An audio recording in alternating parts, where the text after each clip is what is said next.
오늘 함께 은혜 받으실 말씀은 사무엘상 1장 1절에서 18절의 말씀입니다. 에브라임 산지 라마다임 소빔에 에브라임 사람 엘가나라 하는 사람이 있었으니 그는 여로함의 아들이요 엘리우의 손자요 도우의 증손이요 숲의 현손이더라. 그에게 두 아내가 있었으니 한 사람의 이름은 한나요 한 사람의 이름은 분인나라. 분인나에게는 자식이 있고 한나에게는 자식이 없었더라. 이 사람이 매년 자기 성읍에서 나와서 실로에 올라가서 만군의 야훼께 예배하며 제사를 드렸는데 엘리의 두 아들 홈니와 비느하스가 야훼의 제사장으로 거기에 있었더라. 엘가나가 제사를 드리는 날에는 제물의 분깃을 그의 아내 분인나와 그의 모든 자녀에게 주고 한나에게는 갑절을 주니 이는 그를 사랑함이라. 그러나 야훼께서 그에게 임신하지 못하게 하시니 야훼께서 그에게 임신하지 못하게 하심으로 그의 적수인 분인나가 그를 심히 격분하여 괴롭게 하더라. 매년 한나가 야훼의 집에 올라갈 때마다 남편이 그같이 하매 분인나가 그를 격분시키므로 그가 울고 먹지 아니하니 그의 남편 엘가나가 그에게 이르되 한나여 어찌하여 울며 어찌하여 먹지 아니하며 어찌하여 그대의 마음이 슬프냐. 내가 그대에게 10 아들보다 낫지 아니하냐 하니라. 그들이 실로에서 먹고 마신 후에 한나가 일어나니 그때에 제사장 엘리는 야훼의 전 문설주 곁 의자에 앉아 있었더라. 한나가 마음이 괴로워서 야훼께 기도하고 통곡하며 서원하여 이르되 만군의 야훼여 만일 주의 여종의 고통을 돌보시고 나를 기억하사 주의 여종을 잊지 아니하시고 주의 여종에게 아들을 주시면 내가 그의 평생에 그를 야훼께 드리고 삭도를 그의 머리에 되지 아니하겠나이다. 그가 야훼 앞에 오래 기도하는 동안에 엘리가 그의 입을 주목한즉 한나가 속으로 말하매 입술만 움직이고 음성은 들리지 아니하므로 엘리는 그가 취한 줄로 생각한지라. 엘리가 그에게 이르되 내가 언제까지 취하여 있겠느냐. 포도주를 끊으라 하니 한나가 대답하여 이르되 내 주여 그렇지 아니하니이다. 나는 마음이 슬픈 여자라. 포도주나 독주를 마신 것이 아니요 야훼 앞에 내 심정을 통한 것뿐이오니 당신의 여종을 악한 여자로 여기지 마옵소서. 내가 지금까지 말한 것은 나의 원통함과 격분됨이 많기 때문이다 하는지라. 엘리가 대답하여 이르되 평안히 가라. 이스라엘의 하나님이 내가 기도하여 구한 것을 허락하시기를 원하노라 하니 이르되 당신의 여종이 당신께 은혜 입기를 원하나이다 하고 가서 먹고 얼굴에 다시는 근심빛이 없더라. 아멘.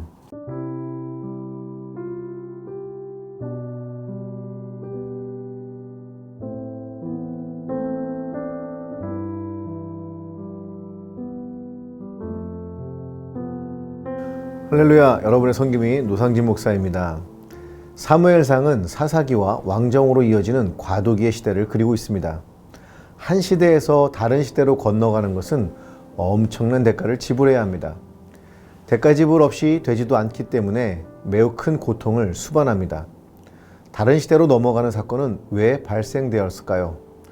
오늘 성경 본문에는 엘리라는 제사장이 등장을 합니다. 엘리는 당시 유력하고 저명한 제사장이었습니다. 오랜 시간 동안 하나님의 예배를 섬기는 그런 사람이었죠. 그런데 자식을 낳지 못하는 여인인 한나가 와서 기도할 때 엘리는 한나가 취했다고 생각을 했습니다. 하나님의 사역을 하는 사람들이 성도들이 겪고 있는 고통에 무감각해질 때 시대가 이미 저물어가고 있음을 알 수 있습니다. 인생의 고난 앞에서 주님 앞에 기도하기에 온 사람들을 겉모습으로만 판단하는 것은 영적인 침체와 암흑이 우리 앞에 있음을 깨달아야 합니다. 한나의 태가 닫힌 일은 한 개인의 고난만을 의미하는 것이 아닙니다. 한 사람에게는 너무나 견디기 힘든 고통입니다. 그런데 태가 닫혀 있다는 표현에 대해서 야훼께서 그에게 임신하지 못하게 하시니 라고 기록해 놓았습니다. 하나님은 한나라는 한 여인을 통해서 그 시대가 임신하지 못하고 태가 닫혀 있는 상황임을 알려주고 계십니다. 지금도 마찬가지입니다.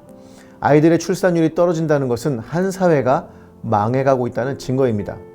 성경에서도 하나님의 심판의 증거가 아이들이 성에서 마을에서 사라지는 것입니다. 한나의 고통은 개인의 고통을 넘어선 시대와 세대의 통증을 반영한 것임을 알 수 있습니다. 태가 다친 사람들이 할 수 있는 일이 하나 있습니다. 하나님 앞에 가서 기도하는 거죠. 그런데 저는 이 장면에서 정말 놀란 것이 하나 있습니다. 그건 성경에서 이렇게 적어놓은 부분입니다. 이 사람이 매년 자기 성읍에서 나와서 실로에 올라가서 만군의 야훼께 예배하며 제사를 드렸는데 엘리의 두 아들 홈니와 비느하스가 야훼의 제사장으로 거기에 있었더라. 엘리의 두 아들은 제사장이었지만 매우 악한 사람들이었습니다. 하나님을 예배하는 곳에서 우상 숭배를 하고 하나님을 예배하는 것을 능멸한 인물들이었습니다. 여러분이라면 그런 곳에서 예배하고 기도하고 싶겠습니까? 당신은 하나님께 예배할 수 있는 곳이 단지 실로만 있었던 것이 아니었습니다. 베델에도 좋은 예배 처소가 있었습니다. 예루살렘 성전이 없던 시절이기에 한 성소가 좋지 못하다고 하면 다른 곳에 가서 섬기면 될 일이었습니다. 마치 오늘날 우리가 한 교회가 좋지 않고 마음에 들지 않으면 그냥 다른 교회 가서 예배드리는 것 같은 이치입니다. 그런데 놀랍게도 엘가나와 한나는 실로에 있는 성소를 찾습니다. 그리고 거기에서 기도합니다. 마음에 들지 않는다고 다른 곳에 간 것이 아니라 하나님이 원하시는 곳에서 예배하고 기도합니다. 저는 엘가나와 한나가 가진 이 신앙에 아주 소름이 끼쳤습니다. 하나님이 원하시는 곳에서 하나님이 내게 주신 고난을 놓고 기도하는 장면은 새로운 시대를 위해 우리에게 가장 필요한 모습입니다. 좀 더 편하고 좀 더 좋은 곳이 아니라 하나님의 마음이 어떤 고통 속에 있는지를 아는 곳에서 기도하는 것이 바로 새로운 시대를 열어가는 열쇠입니다. 성경은 한나가 기도할 때 하나님과 심정을 통하였다고 말하고 있습니다. 심정을 통한다는 것은 자신의 고통 때문에 기도하다가 하나님의 고통스러운 마음을 알게 되었다는 것입니다. 무력한 한 여인에게 하나님은 당신의 마음을 알려주십니다. 닫혀있는 테로 인해 다가온 한 여인을 통해서 하나님은 사무엘을 허락하시고 새로운 시대를 열어가십니다. 저는 현재 우리 모두가 여러 가지 문제 때문에 고통스러워하고 있음을 알고 있습니다. 사랑하는 대학 청년부 여러분, 한나처럼 기도합시다. 하나님의 고통이 느껴지는 곳에서 새로운 시대를 열기 위해 함께 기도하는 귀한 여러분 되시기를 축복합니다.